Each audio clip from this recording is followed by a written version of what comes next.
Middle east में नया game, Putin on Trump gone.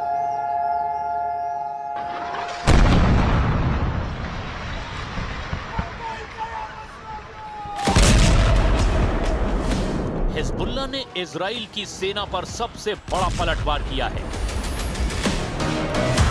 Hezbollah के हमले में आईडीएफ के सैनिक मारे गए हैं।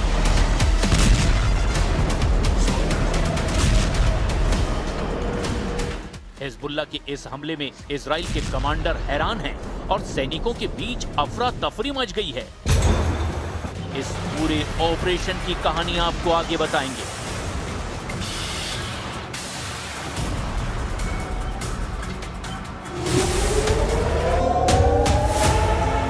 इस बीच ईरान के विदेश मंत्री अब्बास अराक्ची मॉस्को पहुंच गए हैं। क्या पुतिन ने मिडिल ईस्ट का गेम पलट दिया है? क्या रूस नया पावर सेंटर बन रहा है? क्या अमेरिका का खेल मिडिल ईस्ट में खत्म हो गया है? जंग का एपिसेंटर मिडिल ईस्ट, जहां हर चाल के पीछे एक साजिश छुपी होती है और हर साजिश के पीछे एक सुपर पावर।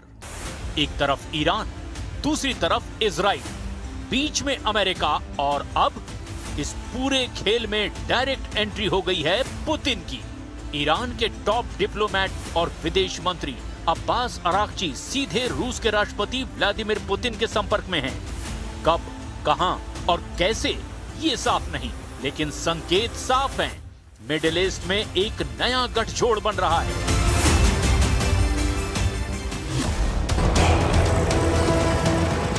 तो क्या ईरान के प्रॉक्सी फाइटर हिजबुल्लाह ने इजराइल का गुरूर चकनाचूर कर दिया है? क्या हिजबुल्लाह को रोकना अब आईडीएफ के लिए नामुमकिन हो गया है? एक दिन पहले ही नेतन्याहू ने आईडीएफ को हिजबुल्लाह के खिलाफ पूरी ताकत से हमला करने का आदेश दिया था। उसके अगले ही दिन हिजबुल्लाह के लड़ाकों ने ऐसा पलटवार किया जिससे आईडीएफ के सैनिक हक्का बक्का हो गए हैं। दक्षिणी लेबनान में इजरायली सेना के ग्राउंड ऑपरेशन के दौरान हिजबुल्लाह के लड़ाकों ने चौंका कर रख दिया। सबसे पहले हिजबुल्लाह के मार्कवा MK4 टैंक पर FPV ड्रोन से हमला किया गया। इलाके में इजरायली सेना की 77वीं बटालियन ऑपरेट कर रही थी। बताया गया कि हमले के बाद इजराइल का टैंक खराब हो गया। रेस्क्यू टीम हेलीकॉप्टर के साथ मौके पर पहुंची। रेस्क्यू टीम का चॉपर अभी जमीन पर लैंड भी नहीं कर पाया था कि फिर से हिजबुल्लाह के ड्रोन ने हमला कर दिया।